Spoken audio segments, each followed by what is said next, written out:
I'm sure Fred is there to correct it. Now, to begin with, I don't think debt is bad. Debt is actually good because most of the development, even personal development, that most of us have been able to accomplish is actually on the basis of debt. Debt becomes bad when it is excessive.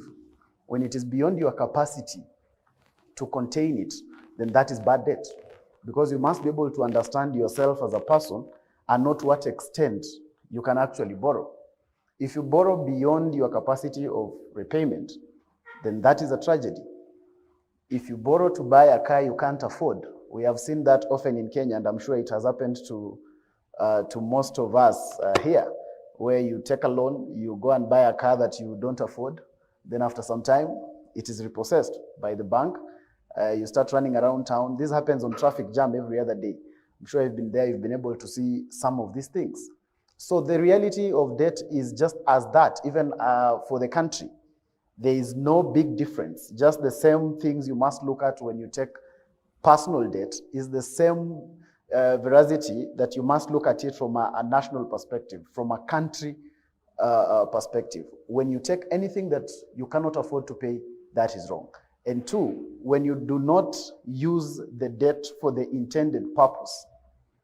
If you take money, for instance, to invest in the Uber business, and so you take some money and you buy a Suzuki Alto to invest in the Uber or Bolt business, moving around with it and picking a few people in different university hostels, then that becomes bad debt, because then the intended purpose that you went to take the debt for, you are not using it for that particular purpose. So that becomes a problem.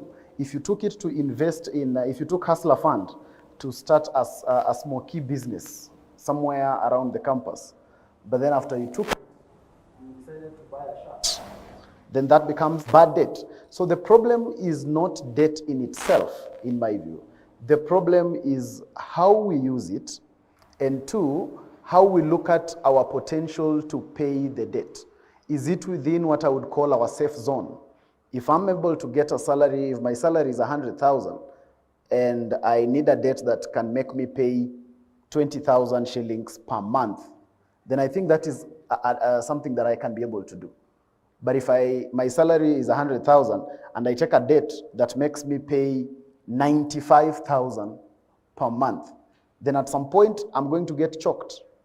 And that is the reality of the issue, whether as a person or as a country. So you must be able to look at yourself, assess yourself, look at the reality that you have capacity to pay, and that is it. That is what makes bad or good debt. Debt is not bad. It is our intentions for the debt that is good. And I think that I agree with most of the opinion of very informed responses I had from the audience. Thank you. Thank you, advice. So